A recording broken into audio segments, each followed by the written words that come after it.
गैसों में रुद्धोष्म परिवर्तन, रुद्धोष्म परिवर्तन।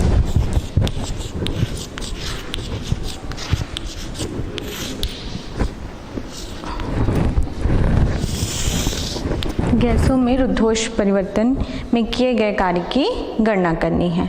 जैसे पिछले जो था उसमें क्या था आपका समतापी परिवर्तन में, इसके पहले हमने क्या देखा, समतापी परिवर्तन में किए गए कार्य की गणना की। समतापी परिवर्तन किसे कहते हैं? समतापी परिवर्तन किसे कहते हैं? वह प्रक्रम जिसमें ताप में परिवर्तन नहीं होता, निकाय का ताप एक समान बना रहता है, उसे हम क्या कहते हैं? समतापी परिवर्तन कहते हैं। आज का है आपका टॉपिक रुद्धोष्म परिवर्तन में किए गए कार्य की गणना करनी है। तो रुद्धोष्म परिवर्तन किसे कहते हैं? रुद्धोष्म परिवर्तन की क्या परिभाषा बताई गई थी? रुद्धोष्म परिवर्तन में निकाय और प्रतिवेश के बीच किसका विनिमय नहीं होता? ऊष्मा का विनिमय नहीं होता। निकाय ना ही ऊष्मा बाहर दे सकती है ना बाहर से ले सकती है, तो इस परिवर्तन को हम क्या कहते हैं? रुद्धोष्म परिवर्तन कहते हैं। तो हमको क्या करना है? गणना करनी है, रुद्धोष्म परिवर्तन में किए गए कार्य की गणना करनी है। तो मान लीजिए आपका यदि P और V के बीच हम ग्राफ प्लॉट करते हैं, P को y अक्ष में ले लिए और V को x अक्ष में ले लिए, तो इस प्रकार का आपका ढाल मिलता है, इस प्रकार का कर्व मिलता है। मान लीजिए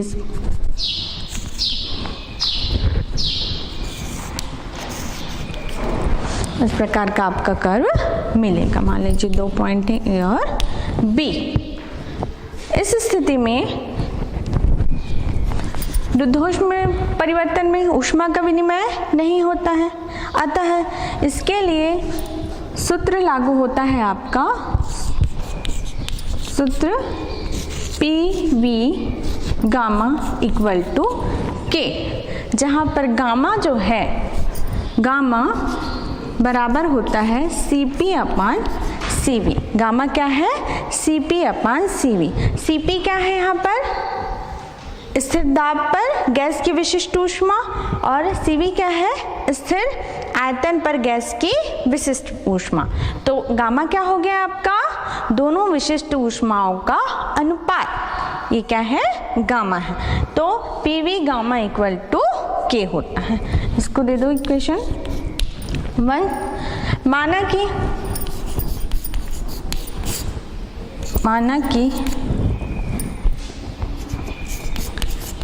गैस द्वारा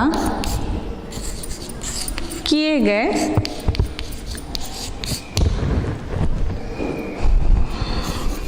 कार्य में आयतन में वृद्धि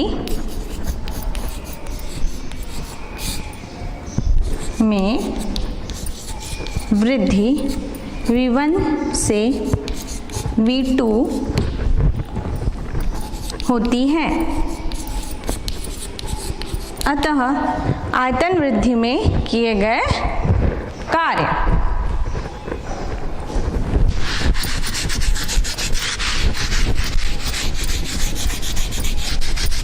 आयतन वृद्धि में किया गया कार्य के लिए हम सूत्र पहले ही निकाल चुके हैं। क्या होता है कार्य का?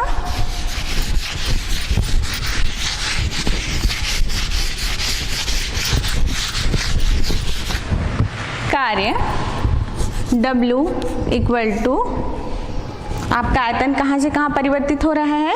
V1 से V2, V1 से V2 PdV। ये आपने कार्य के लिए पहले ही सूत्र निकाला था, इक्वेशन 2। अब हम समीकरण 1 में देखें, PV गामा इक्वल टू क्या होता है? K। तो तो हम यदि P को हम इस समीकरण को V के रूप में लिखना चाहें, आयतन के रूप में लिखना चाहें, तो उस सूत्र से क्या हो जाएगा आपका PV गामा इक्वल टू क्या है आपका K है, तो P इक्वल टू क्या हो जाएगा K अपान ये बटा में आ जाएगा V गामा। इसका मान समीकरण 2 में रखने पर मान को समीकरण 2 में रखने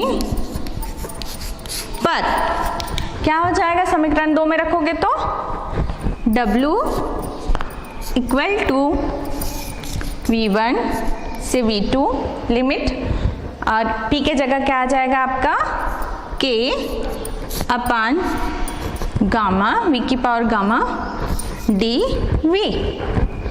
ये हो गया। अब यहाँ पर आपका K तो कांस्टेंट है, वो समाकलन से बाहर निकल जाएगा।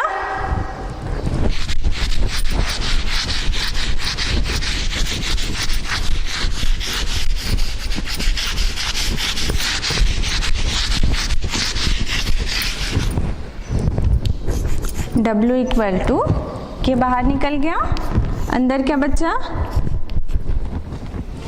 1/V गामा dV, ये बचा। अब इसको ऊपर ले जाते हैं तो आपका क्या हो जाएगा, ये ऊपर चला जाएगा, तो यहाँ भी घात प्लस में है, ऊपर जाएगा तो किस में आ जाएगा माइनस में dV। अब इसका समाकलन करते हैं तो ये किस रूप में है आपका, समाकलन में सूत्र होता है आपका समाकलन x की पावर n dx बराबर होता है x n+1 अपान n+1। तो ये इसी फॉर्म में है, यहाँ dx में इस x की जगह क्या है v है, तो आपका क्या हो जाएगा, इस सूत्र से तुलना करोगे तो k v2, यहाँ पर v की घात माइनस गामा है, यहाँ x की घात n है, n की जगह क्या है ये है आपका, तो क्या हो जाएगा x n+1 होता है, तो माइनस गामा प्लस 1 क्या आएगा माइनस गामा प्लस 1, समाकलन होने के बाद है ना, तो आपका ये हो जाएगा v की माइनस गामा प्लस 1 और बटा में n+1, तो यहाँ क्या है आपका माइनस गामा है n की जगह, तो माइनस गामा प्लस 1, और लिमिट कहाँ से कहाँ तक है आपका v1 से v2, तो ब्रैकेट में लोअर लिमिट नीचे आ जाएगा और अपर लिमिट ऊपर आ जाएगा। अब यहाँ पे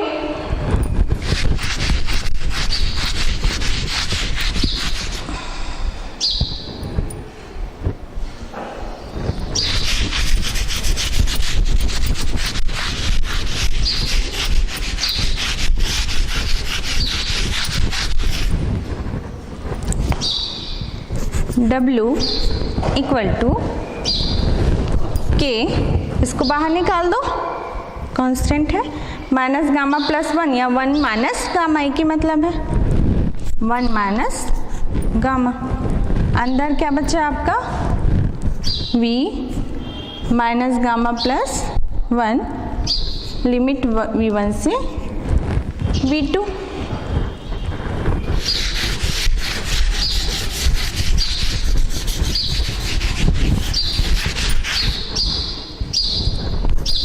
W equal to K 1 minus gamma, पहले कौन सा लिमिट रखते हैं अपर लिमिट फिर लोअर लिमिट, तो सबसे पहले इसमें रखते हैं अपर लिमिट, तो यहाँ क्या हो जाएगा V2 minus gamma plus 1 minus करके फिर lower limit V1 minus gamma plus 1, ये हो गया।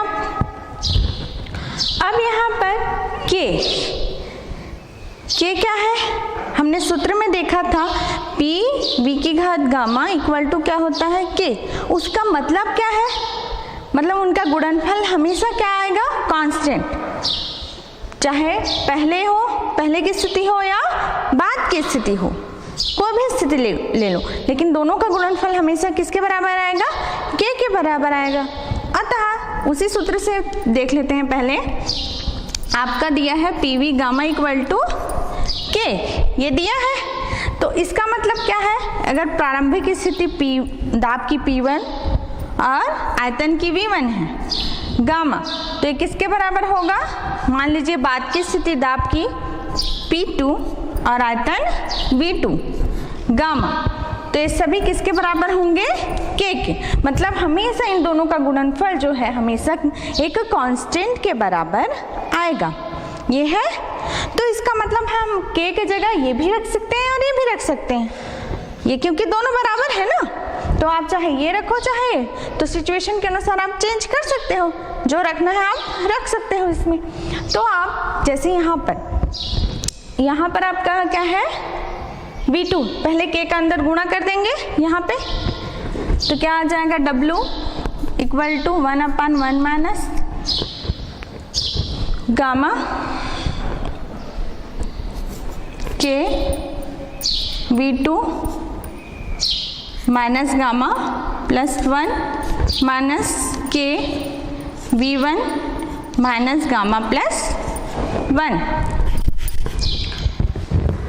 अब यहाँ पर देखिए, यहाँ पर V2 के फॉर्म में है, V2 है ना यहाँ पे, तो हम इस समीकरण इसमें देखिए कौन सा रख सकते हैं के का मान, ये रखेंगे या ये, हमारा 1 का कोई मतलब नहीं है रखने का, तो किसको रखेंगे हम, ये सेकेंड टर्म को रखेंगे यहाँ पे। उसी प्रकार यहाँ कौन से फॉर्म में है, V1 के फॉर्म में है, तो इसको हल करने के लिए हम किसको रखेंगे, ये वाले पद को रखेंगे। तो इस प्रकार हम के की जगह पहले P2 V2 वाला को रखने पर और इसमें P1 V1 को रखने पर आपका क्या आ जाएगा,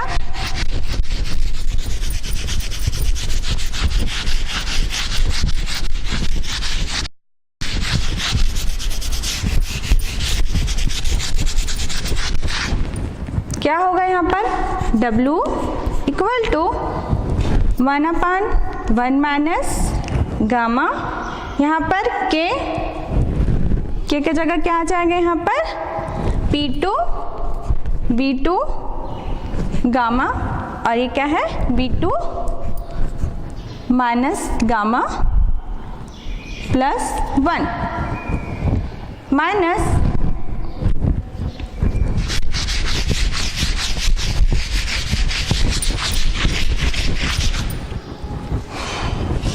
माइनस यहाँ पर के की जगह हम 1 वाला रख रहे हैं, P1 V1 gamma V1 minus gamma plus 1। अब इसके आगे हल करने पर क्या हो जाएगा, यहाँ पर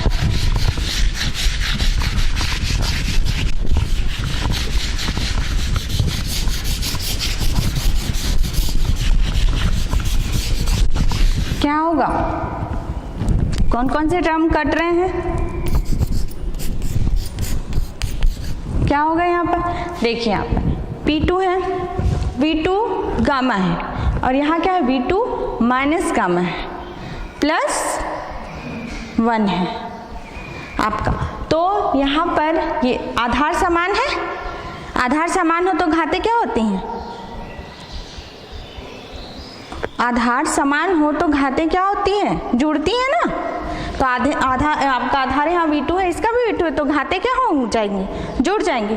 तो यहाँ गामा है और यहाँ माइनस गामा है, तो ये कट जाएगा, इसके जगह 0 आ गया और केवल क्या बचेगा 1, मतलब V2 की घात में 1 मतलब V2 बचेगा।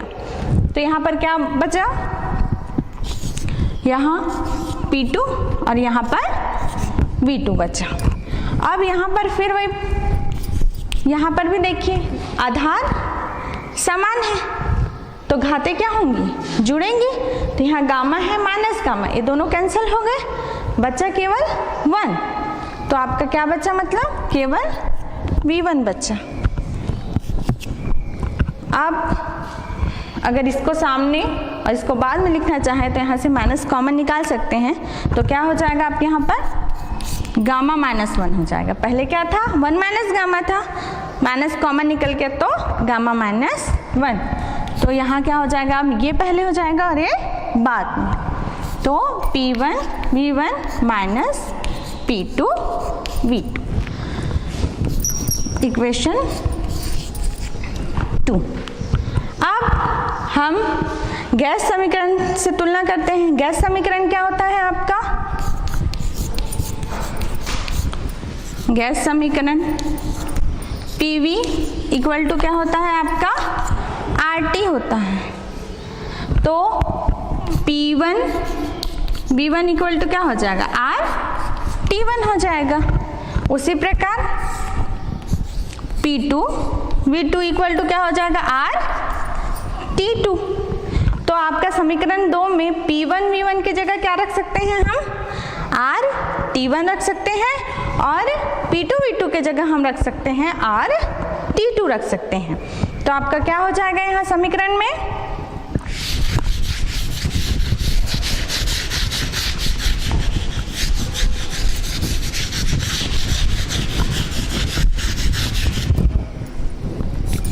W इक्वल टू, यहाँ पर क्या आएगा, RT1 माइनस RT2, ये आया, दोनों में R है, R कॉमन निकल जाएगा बाहर, तो आपका W इक्वल टू 1 गामा -1, यहाँ R बाहर निकल गया, अंदर क्या बचा, केवल T1 माइनस T2। तो ये आपका आ गया रुद्धोष परिवर्तन में किया गया कार्य का सूत्र, W equal to R upon gamma -1 T1 minus T2। अगला है आपका चक्रीय प्रक्रम में किया गया कार्य। अब चक्रीय प्रक्रम किसे कहते हैं, 2 प्रकार का देख लिए हम, समतापी प्रक्रम और रुद्धोष प्रक्रम। अब क्या है आपका चक्रीय प्रक्रम। चक्रीय प्रक्रम किसे कहते हैं,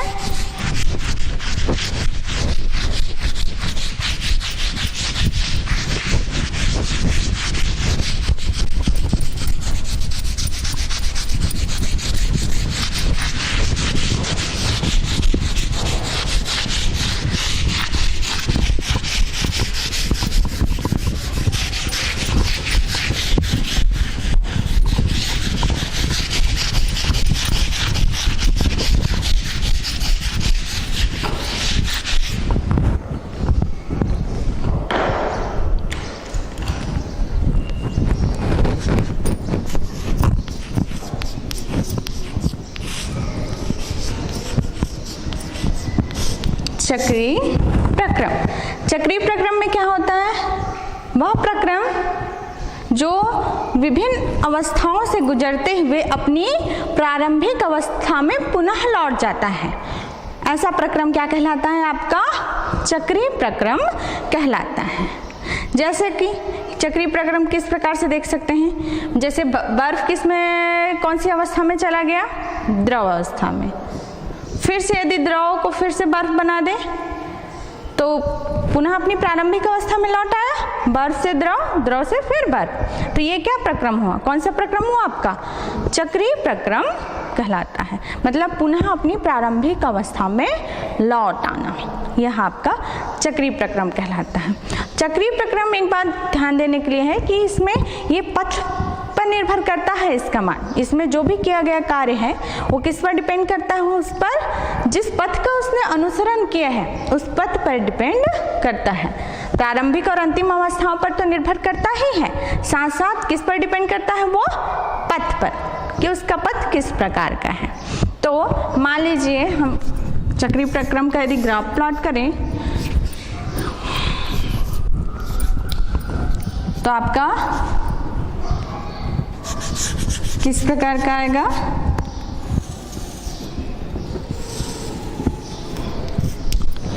प्रारंभिक अवस्था A,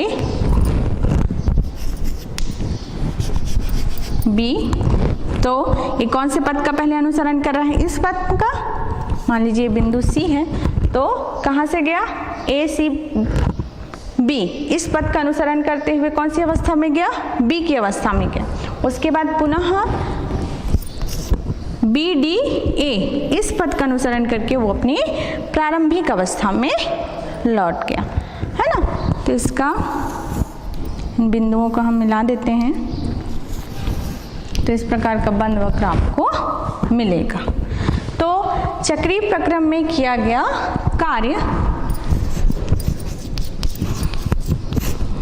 प्रक्रम में किया गया कार्य के लिए सबसे पहला जो भी पदार्थ है वो पहले कौन सी अवस्था में गया? A C B, इस पद का अनुसरण करते हुए B अवस्था में गया। तो A से B तक जाने में किया गया कार्य, मतलब W A C B, ये होगा W A C B बराबर क्या होगा आपका? कौन सा बंद वक्र आ रहा है आपका? ये वाला आ रहा है, ये पूरा कवर करेगा। मान लीजिए ये बिंदु है आपका E और F, दो बिंदु यहाँ पर। तो कौन सा आपका ये बंद वक्र बन रहा है? ये वाला पूरा कवर करेगा। हम कौन सा ले रहे हैं? इसको ले रहे हैं। तो आपका बंद वक्र A C B E F A का क्षेत्रफल ये आएगा आपका। उसी प्रकार आपका फिर क्या हुआ? आपका B D A, इस पद का अनुसरण करते हुए कौन सी अवस्था में आ गया? वो अपनी प्रारंभिक अवस्था में। तो प्रारंभिक अवस्था में आने में किया गया कार्य आपका W कौन सा होगा? B D A, B D A बराबर कौन सा होगा? अब ये वाला, ये भाग छूट जाएगा, केवल इतना आएगा। तो आपका बंद वक्र B D A F E B का क्षेत्रफल ये हुआ।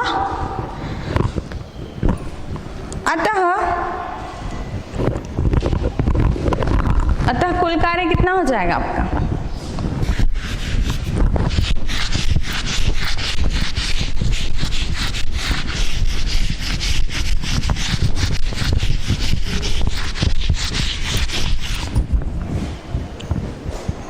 कुल कार्य W बराबर कुल कार्य आपको किसका निकालना है? ये इतना निकालना है। तो इसमें से इतना को माइनस करोगे तो ये निकलेगा, ये भाग निकलेगा। तो आप क्या करोगे? W A C B minus क्या हो जाएगा? W B D A, ये होगा। W A C B क्या था? ये पूरा आ रहा था, कवर कर रहा था। और आपका B D A आपका इसको कवर कर रहा था, तो ये भाग छूट रहा था। यदि इस पूरे में से इतने को माइनस करोगे तो ये वाला भाग आ जाएगा आपका। मतलब आपका क्या होगा? बंद वक्र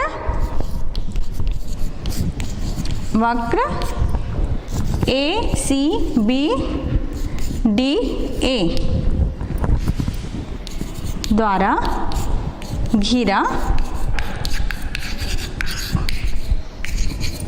क्षेत्रफल ये आ गया आपका चक्रीय प्रक्रम में किया गया कार्य।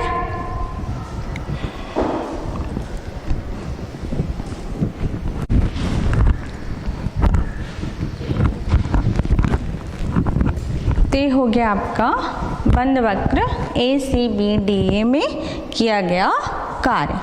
तो ये आपका चक्रीय प्रक्रम में किया गया कार्य। तो इसके द्वारा घेरा क्षेत्रफल अगर निकाल लें तो किए गए कार्य की गणना किया जा सकता है।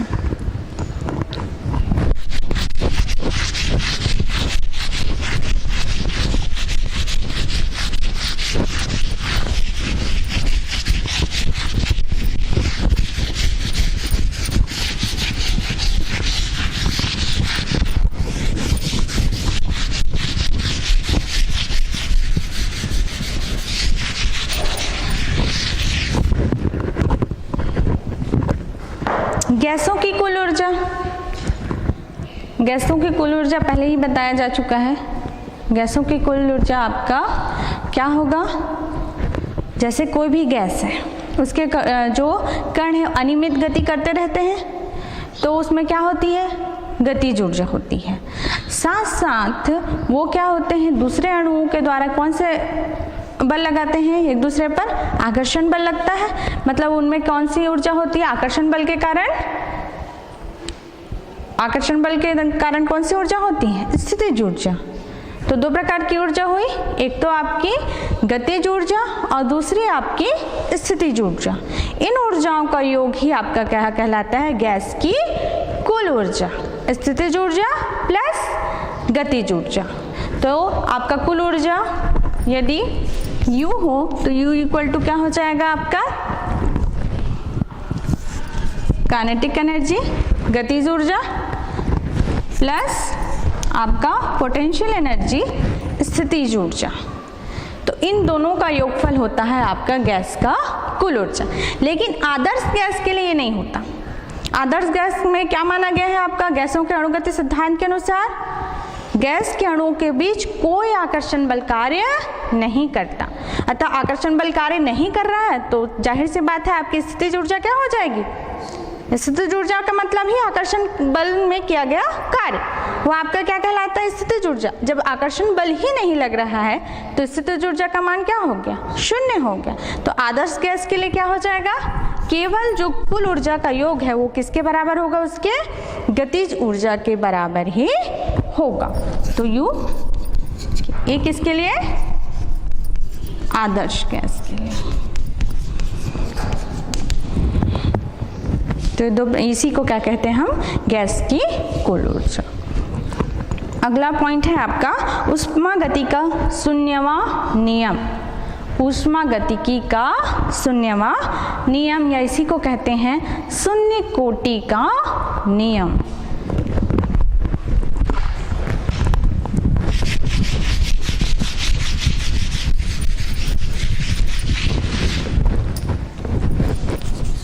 ऊष्मा गतिकी का शून्यवां नियम या शून्य कोटि का नियम। इसके अनुसार से ये नियम क्या कहता है, ऊष्मागतिकी का शून्यवां नियम। इस नियम के अनुसार यदि 3 निकाल लिया जाए और दो आपका दोनों एक तीसरी निकाय से क्या है, ऊष्मागतिकी आपका मतलब ऊष्मा का स्थानांतरण हो सकता है। 3 निकाय हो गया, जैसे एग्जांपल के रूप में मान लीजिए ये आपका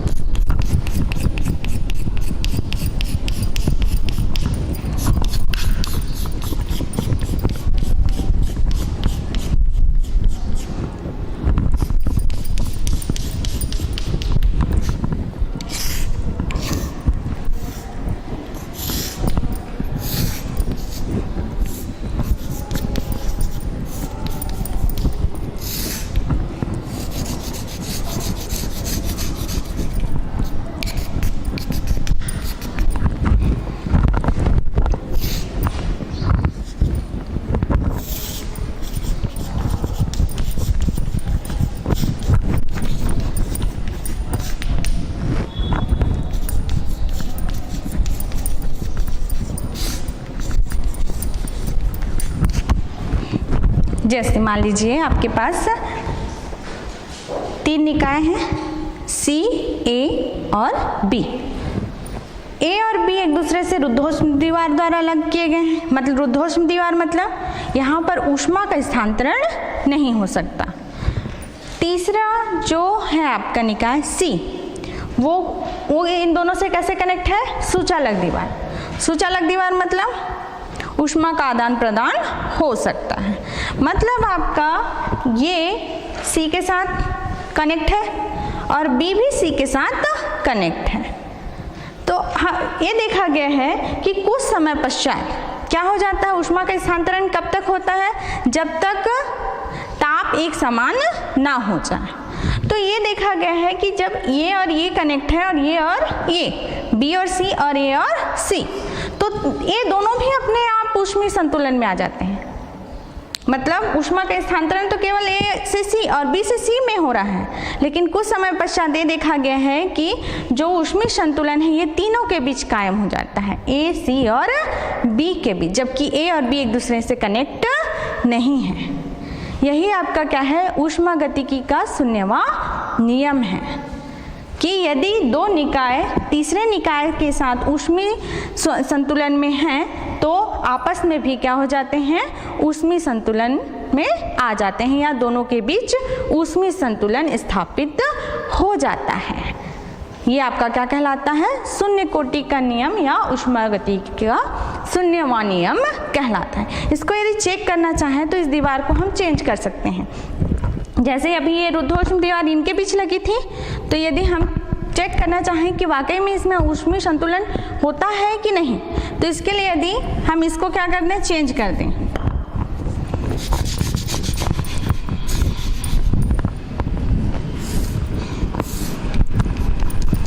अब ये रुद्धोष्म दीवार और ये आपका सुचालक दीवार,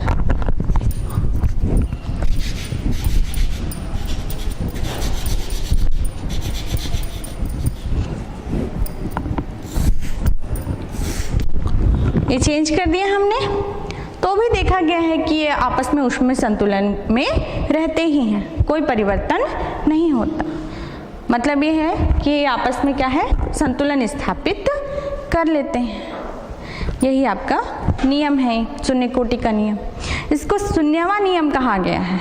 इसका भी एक कारण है, क्योंकि ऊष्मागतिकी का क्या है, आगे प्रथम नियम है, द्वितीय नियम है, तो इसको भी कोई नियम बना देना था, आगे तृतीय नियम बना देते या इसको प्रथम नियम दे देते। तो इसका शून्यवां नियम क्यों दिया गया इसका नाम? इसका कारण ये था कि ये जो नियम है प्रथम और द्वितीय नियम के बाद, बहुत बाद में बना। जो ये शून्य कोटि का नियम क्या है, प्रथम द्वितीय के बाद में बना, लेकिन ये किसका कॉन्सेप्ट क्लियर करता है, ताप की संकल्पना है। मतलब ये बताता है कि यदि कोई दो निकाय जिनमें ऊष्मा का स्थानांतरण हो रहा है तो किधर से किधर होगा, ये कौन बताता है, ताप बताता है कि अधिक ताप से कम ताप की ओर होगा। ये कौन ताप की संकल्पना है ये। और दोनों को जो ऊष्मा का स्थानांतरण है उसको समझाने के लिए आगे क्या है, एक भौतिक राशि की जरूरत पड़ी, जिसको हमने क्या बाद में क्या नाम दिया गया, ताप दिया गया। तो ये शून्यवां नियम है, मेन बोला जाए तो ये ताप का ही कॉन्सेप्ट है। और प्रथम और द्वितीय नियम पहले बना लिया गया था, और जबकि प्रथम और द्वितीय नियम में जो मूल संकल्पना है वो ताप ही है। तो इसलिए ऐसा नियम चाहिए था जो इन दोनों के पहले आए, तभी बाद में वो ताप को बताएगा ना। तो इसलिए प्रथम और द्वितीय नियम के पहले रखा गया ऊष्मागतिकी का शून्यवां नियम।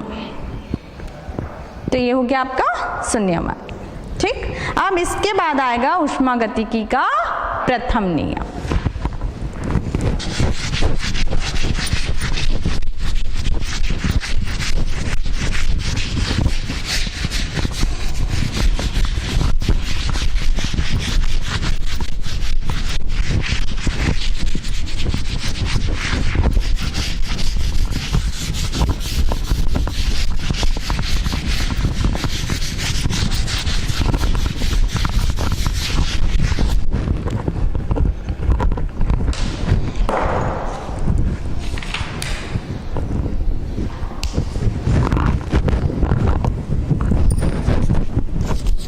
ऊष्मागतिकी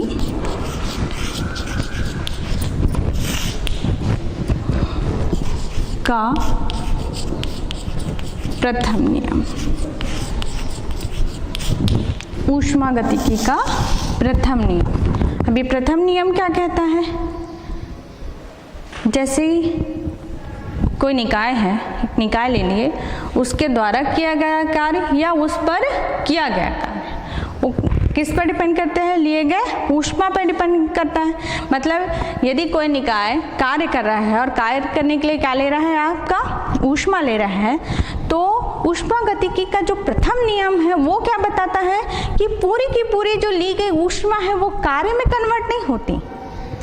कार्य तो होता ही है, साथ साथ उसकी आंतरिक ऊर्जा में वृद्धि भी होती है। यही इसका प्रथम नियम है। माना कि किया गया कार्य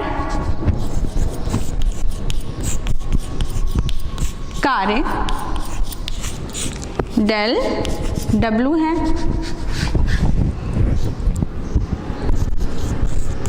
ली गई ऊष्मा डेल Q है, तथा आंतरिक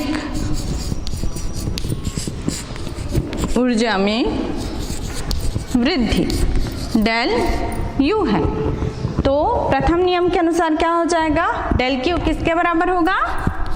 del Q equal to del W plus del U। ये है आपका प्रथम नियम।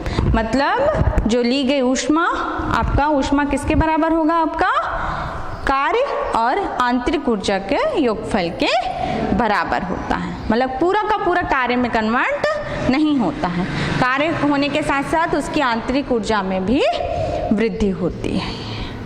तो ये आपका प्रथम नियम। तो इसमें दो चीज़ें मेन हैं जो ध्यान देने योग्य हैं इसका सूत्र का यूज़ करते समय। पहला, ये तीनों के मात्रक एक ही हों, जब भी लिया जाए इनके मात्रक क्या हों? एक ही हों। दूसरा, इनमें चिन्हों का खास ख्याल रखना है। चिन्ह इधर से उधर हुए मतलब मान गलत हो जाएगा। तो आप हमेशा याद रखेंगे, यदि निकाय द्वारा ऊष्मा ली जाती है, निकाय जो है, सिस्टम जो है, ऊष्मा जैसे ऊष्मा कब लेता है? जब वो प्रसारित होता है। जब गैस, जैसे गैस की बात करें, जब गैस प्रसारित होता है, प्रसारित होने में वो कार्य निकाय करता है। तो इस समय जो ऊष्मा क्या होता है? ली जाती है। तो ये क्या होगा? धनात्मक होगा। अगर ऊष्मा देता है वो निकाय, तो उस स्थिति में क्या होगा? ऋणात्मक होगा। उसी प्रकार आपका डेल Q क्या होगा? आपका डेल W क्या होगा? यदि निकाय द्वारा कार्य किया जाता है तो डेल W क्या होगा? धनात्मक होगा। और यदि निकाय पर किया जाता है कार्य, जैसे कि हम संपीड़ित करते हैं गैस को, तो उस समय हम कार्य करते हैं, तो उस समय कार्य क्या होगा? ऋणात्मक होगा। डेल U का मान भी, यदि आंतरिक ऊर्जा में कमी होती है तो आप क्या लोगे? ऋणात्मक लोगे। और अगर आंतरिक ऊर्जा में वृद्धि होती है तो ये धनात्मक। तो इसमें चिन्हों का खास ख्याल रखना पड़ेगा। जब भी यदि न्यूमेरिकल भी सॉल्व करोगे तो चिन्ह सहित लोगे। जैसे कि एग्जाम्पल के लिए हम लेते हैं, एक उदाहरण दिया गया है, किसी ऊष्मागतिक की प्रक्रिया में एक गैस को 400 जूल ऊष्मा दी जाती है एवं इस पर 100 जूल कार्य भी किया जाता है। तो गैस की आंतरिक ऊर्जा में परिवर्तन की गणना करनी है। तो हमको इसको सॉल्व करने से पहले दो चीज़ ध्यान रखना है। पहला क्या? मात्रा। तो तीनों के मात्रक जूल में होंगे। यदि आपको ऊष्मा भी जूल में दिया है और कार्य भी जूल में दिया है, तो जो आंतरिक ऊर्जा भी वो किस में निकलेगी? आपकी जूल में ही निकलेगी। और दूसरा, आपका चिन्हों का ख्याल रखना है। तो जैसे आपको क्या बोल रहा है, एक गैस को 400 जूल ऊष्मा दी जाती है। कितनी जूल ऊष्मा दी जाती है?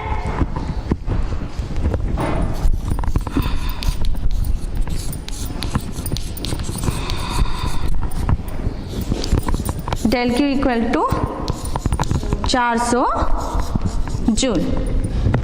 और कितना, उस पर कितना कार्य किया जाता है? डेल W इक्वल टू उस पर कितना कार्य करते हैं? 100 जूल। 100 जूल। लेकिन यहाँ पर हमने कहा उस पर कार्य किया जाता है, निकाय नहीं कार्य कर रहा है, उस पर कार्य किया जा रहा है। तो ये धनात्मक होगा कि ऋणात्मक? ऋणात्मक, क्योंकि उस पर कार्य कर रहे हैं। तो ये क्या हो जाएगा? आपका माइनस। तो आप सॉल्व करोगे तो क्या आएगा? कितना जूल आएगा आंतरिक ऊर्जा?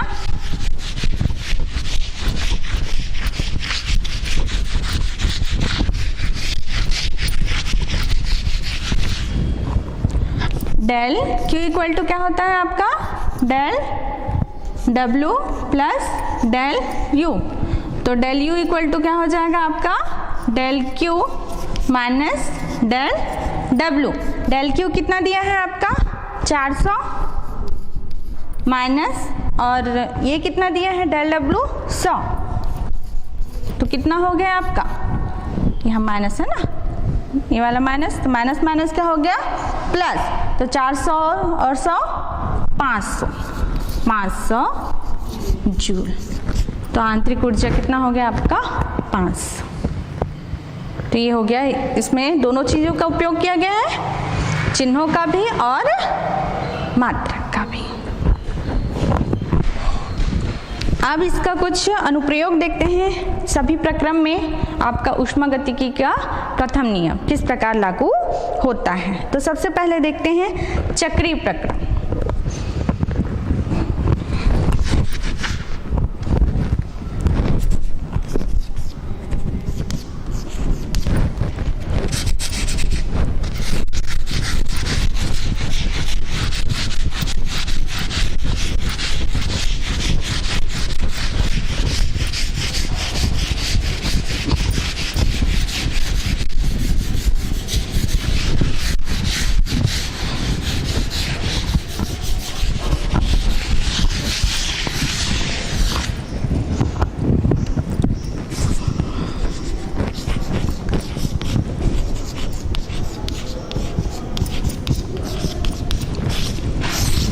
ऊष्मागतिकी के प्रथम नियम के अनुप्रयोग। तो इसमें सबसे पहले देखते हैं आपका चक्रीय प्रक्रम। चक्रीय प्रक्रम, अब चक्रीय प्रक्रम में क्या होता है, विभिन्न अवस्थाओं से गुजरते हुए कोई भी निकाय अपनी प्रारंभिक अवस्था में आ जाता है। अब प्रारंभिक अवस्था में आता है तो आपका सूत्र क्या होता है ऊष्मागतिकी के प्रथम नियम, del Q equal to del W plus del U. तो आपका आंतरिक ऊर्जा जो है वो उसमें कोई परिवर्तन हो गया क्या, शुरू जहाँ से हुआ वहीं तो खत्म हो रहा है आपका, तो उसके आंतरिक ऊर्जा में कोई बदलाव हुआ, परिवर्तन हुआ नहीं, तो डेल यू इक्वल टू क्या हो जाएगा 0। तो समीकरण से डेल क्यू किसके बराबर होगा आपका, डेल डब्ल्यू के। उसी प्रकार दूसरा प्रक्रम है समतापी प्रक्रम। समतापी प्रक्रम में क्या है, परिभाषा से ताप एक समान बना रहता है, मतलब ताप में वृद्धि या कमी नहीं होती। जब ताप में वृद्धि या कमी नहीं हो रही है तो जाहिर सी बात है उसकी आंतरिक ऊर्जा में भी कोई परिवर्तन होगा क्या, क्योंकि उसकी जो गतिज ऊर्जा है वो इसी पे डिपेंड करती है, ताप पे। तो जब तापी परिवर्तन नहीं हो रहा है तो उसकी आंतरिक ऊर्जा में भी परिवर्तन होगा नहीं होगा। तो इस स्थिति में दूसरी कंडीशन समतापी परिवर्तन,